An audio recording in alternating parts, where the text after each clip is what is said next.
ఓం శ్రీ గురుభ్యో నమః. ఓం శ్రీ మహాగణాధిపతి నమః. అందరికీ నమస్కారం. మంగళవారం రోజు జపం చేయాల్సిన స్తోత్రం ఏంటంటే ధరణి గర్భ సంభూతం ఉజ్జుత్కం సమగ్రహం కుమారం శక్తిహస్తం తం మంగళం ప్రణమాన్యం అనే స్తోత్రాన్ని 27 సార్లు జపం చేసుకోండి. దీనివల్ల కుజగ్రహ దోషాలు తొలగుతాయి.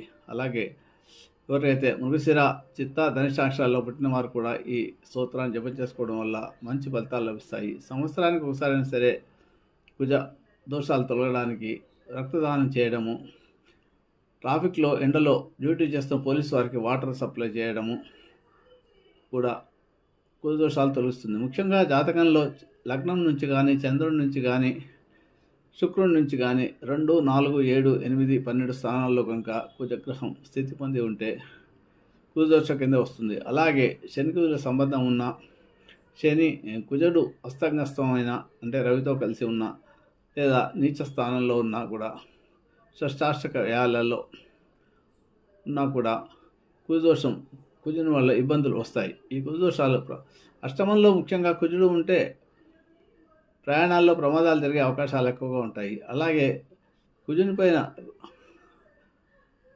రవి పైన కుజుని దృష్టి ఉన్నా కూడా మనుషులకు ప్రమాదాలు జరిగే అవకాశాలు ఉంటాయి.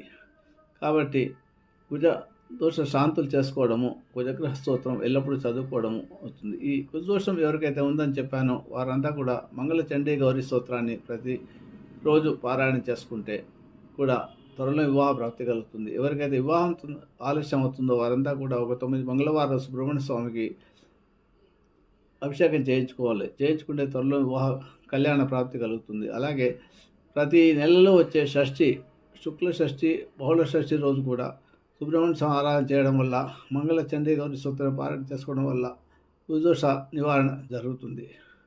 కుజుడు మహాదశ నడుస్తున్న, అష్టమ కుజుడు ఉన్న, అర్ధాష్టమ కుజుడు ఉన్న, జన్మ కుజుడు ఉన్న జరిగే కాలంలో విపరీతంగా ఇబ్బందులు వచ్చే అవకాశాలు ఉంటాయి. కాబట్టి సుబ్రహ్మణ్య అష్టకం, సుబ్రహ్మణ్య కరవాలంబ స్తోత్రాన్ని పారాయణ చేసుకోవడము, కుజదోష సుబ్రహ్మణ్య స్వామి ఆలయ దర్శనం చేసుకోవడం వల్ల మీకు ఇబ్బందులు రాకుండా ఉంటాయి. శుభమస్తు.